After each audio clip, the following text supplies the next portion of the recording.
धाराशिव जिल्ह्यातील शेतकऱ्यांच्या कृषी निविष्ठे बाबतीत जो भ्रष्टाचार झाला होता, काही अधिकाऱ्यांनी जो भ्रष्टाचार केला होता, याबाबतची तक्रार मी खरीप आढावा बैठकीमध्ये केली होती. त्यानंतर कृषी मंत्र्यांकडे तक्रार केली होती, सचिवांकडे तक्रार केली होती.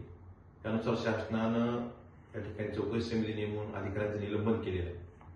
पण ती कारवाई निलंबनापुरती न थांबता जी वसूलपात्र रक्कम आहे ही वसुली झाली पाहिजे.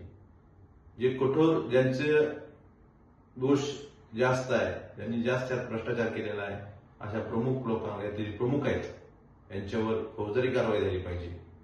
आणि मला शासनाला एवढंच सांगायचंय की ही योजना आपण डीबीटीद्वारे केली, त्यात पारदर्शकता येऊ शकते. पण निविष्ठा, बोगस निविष्ठा शेतकऱ्यांच्या माथी मारण्याचं कारण काय? हा प्रकार फक्त धाराशिव जिल्ह्यापुरता नाही तर पूर्ण महाराष्ट्रभर या कृषी निविष्ठाच्या बाबतीत खूप मोठ्या तक्रारी शेतकऱ्यांच्या आहेत. शेतकऱ्यांना निविष्ठा वेळेत मिळत नाही, मिळाल्या तर त्या बोगस मिळतात. त्यामुळे याबाबत शासनानं डीबीटी योजना राबवावी. आणि मला एवढंच सांगायचंय, या कारवाईमुळं इथून पुढच्या काळात तरी शेतकऱ्यांच्या अन्नात माती घालवण्याची हिंमत कुठलाच अधिकारी करणार नाही. अशी कारवाई कठोर इथून पुढेही शासनानं करावी, एवढीच विनंती माझ्या शासनाला आहे.